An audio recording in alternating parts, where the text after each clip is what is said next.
Hello, bachcho. Let's read this question. The question says, write the names of all the major endocrine glands present in the human body. Which of these glands also function as exocrine glands?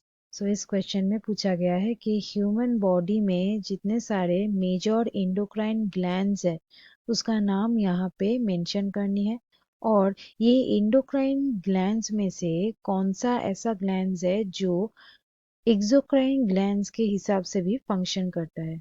So let's start the discussion. So जान लेते हैं इस question का की concept क्या होगा। इस question का की कंसेप्ट है एंडोक्राइन ग्लैंड्स।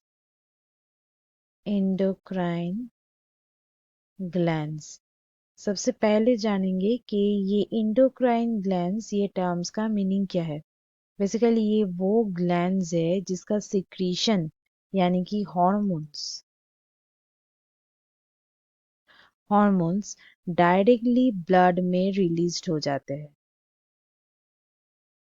ये जो वे है ये है डायरेक्ट वे, मतलब डायरेक्टली ब्लड में वो रिलीज हो जाते हैं और वहां से टिश्यू या ऑर्गन्स में ये स्प्रेड हो जाते हैं। सो ये जो ग्लैंड्स है इसका जो जो हार्मोन का जो स्प्रेडिंग है इसके लिए कोई डक्ट नहीं ज़रूरत है। सो इसलिए ये होते हैं डक्टलेस ग्लैंड। वेरएज अगर हम लोग एक्सोक्राइन ग्लैंड्स का बात करें,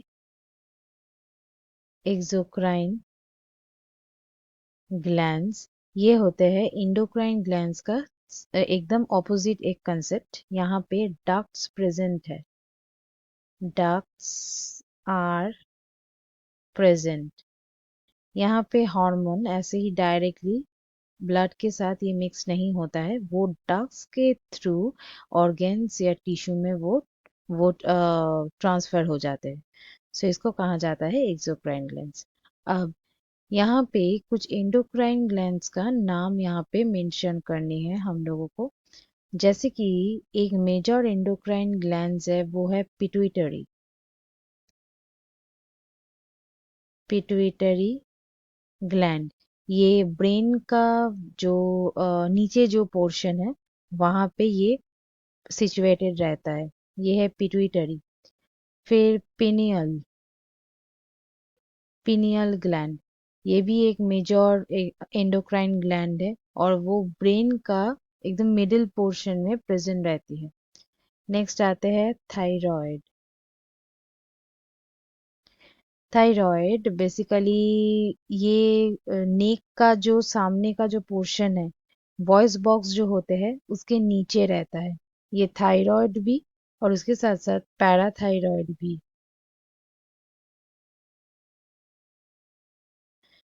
नेक्स्ट और एक आते हैं that is thymus. Thymus gland, thymus gland chest का जो अपर पार्ट होता है वहां पे सिचुएटेड है। नेक्स्ट और एक आते हैं पैनक्रियस। पैनक्रियस बेसिकली ये जो एब्डोमेन होता है, एब्डोमेन के पीछे का पोर्शन है, बैक पोर्शन में रहता है। अगर स्पेसिफिकली कहे तो स्टमक के पीछे रहता है। फिर पैनक्रियस के बाद और एक आता है दैट इज एड्रेनल।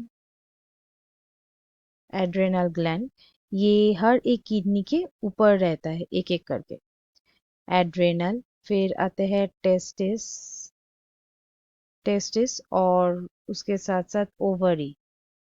ये बेसिकली रिप्रोडक्टिव ग्लैंड्स है। टेस्टिस मेल बॉडी में प्रेजेंट है और ओवरी फीमेल बॉडी में प्रेजेंट होते हैं।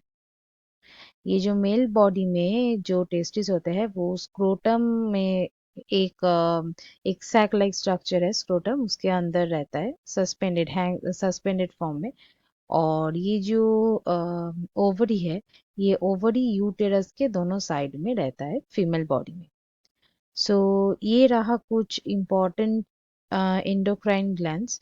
और ये जो एंडोक्राइन ग्लैंड्स है ये बेसिकली रेगुलेटेड होता है ये पिट्यूटरी ग्लैंड्स के द्वारा। इसीलिए ये जो पिट्यूटरी ग्लैंड है इसको कहा जाता है मास्टर ग्लैंड। ये है मास्टर ग्लैंड। और ये जो जितने सारे जो ग्लैंड्स है, इसका जो फंक्शन है ये ब्रेन से क्या होता है, कंट्रोल्ड होता है ब्रेन से। और ब्रेन का जो हाइपोथैलेमस पोर्शन है, हाइपोथैलेमस जो पोर्शन है, ये बेसिकली इसका रेगुलेशन कंट्रोल करता है। सो ये रहा major endocrine glands human body का। ये जो सारे ग्लैंड्स है, इसमें से ये पैनक्रियस, टेस्टिस और ओवरी, ये जो तीन जो ग्लैंड है, दैट इज पैनक्रियस, टेस्टिस और ओवरी, ये तीन जो ग्लैंड होते हैं, ये एक्सोक्राइन ग्लैंड की तरह फंक्शन कर सकता है।